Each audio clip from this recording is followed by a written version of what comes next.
City India news Telugu, ఇది చీకటి వెలుగు. ప్రింట్ అండ్ ఎలక్ట్రానిక్ మీడియా మిత్రులకు అందరికీ నమస్కారం. ఈరోజు యూత్ కాంగ్రెస్ ఎలక్షన్ ప్రక్రియ జరిగినాక తొలిసారి డిస్ట్రిక్ట్ ఎగ్జిక్యూటివ్ మీటింగ్ మహబూబ్నగర్లో పెట్టుకోవడం జరిగింది.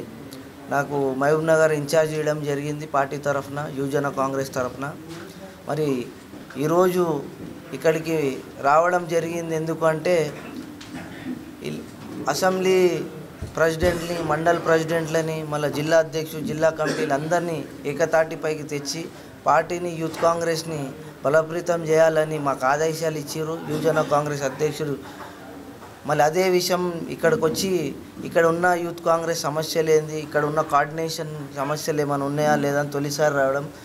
కొన్ని సమస్యలు ఇక్కడ ఉన్నాయి. మళ్ళీ ప్రతి ఒక్క యువజన కాంగ్రెస్ది పిలుపు ఏదైతే ఆల్ ఇండియా యూత్ కాంగ్రెస్ నుంచి మాకు రాష్ట్ర స్థాయికి వస్తే, రాష్ట్ర స్థాయి నుంచి అది జిల్లా స్థాయికి వస్తే, జిల్లా నుంచి అది మండలం, అది ఒక ఫ్రేమ్ వర్క్ ఉంటుంది. దాంతో పాటు మళ్ళీ ఇక్కడ ప్రతి ఒక్క పిలుపుని ఏదైతే జై బాపు, జై సంవిధాన్ ఏదైతే పిలుపునిచ్చిరో అది ఏఐసిసి పిలుపు. దానికి మనందరం కూడా యూత్ కాంగ్రెస్ తరఫున మనందరం సహకరించాలని, వాళ్ళకు మన యూత్ కాంగ్రెస్ టీం అంతా సీనియర్ కాంగ్రెస్కి మండల్ స్థాయిలో, బూత్ స్థాయిలో వీళ్ళందరూ కూడా అది గ్రౌండ్ స్థాయికి తీసుకెళ్లాలని మాకేదైతే ఆదేశాలు ఇచ్చారో అదే ఆదేశాలు మా జిల్లా అధ్యక్షుడికి, జిల్లా కమిటీకి, మండల్ కమిటీకి, అసెంబ్లీ కమిటీకి, అసెంబ్లీ అధ్యక్షులకు కూడా చెప్పడం జరిగింది.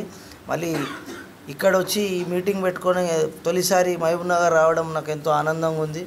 స్పోర్ట్స్ సంబంధించిన సంస్థకు కట్టిపెట్టడానికి దాని కాంపన్సేట్లా 250 ఎకరాలు అక్కడనే చుట్టుపక్కల వేయడం జరిగింది.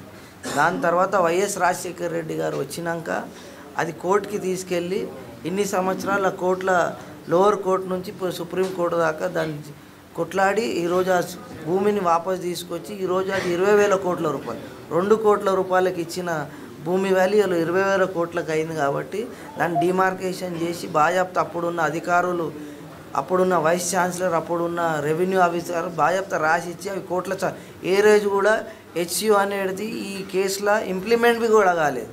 ఈ భూమి నాదని ఏ రోజు కూడా క్లెయిమ్ చేయలేదు.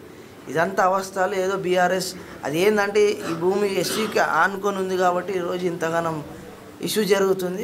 ఇదే భూమి ఒక 400 కిలోమీటర్ దూరం ఉంటే ఈ సబ్జెక్ట్ ఒకరు మాట్లాడుతారు. ఇది ఒక రాజకీయ కుట్ర. రేవంత్ అన్న గారికి బ్లేమ్ చేయడం, ఖాళీగుండు కేటీఆర్ పొద్దున్న లేస్తే ఏ సమస్య మీద అంటే ఈ సమస్య దొరికింది.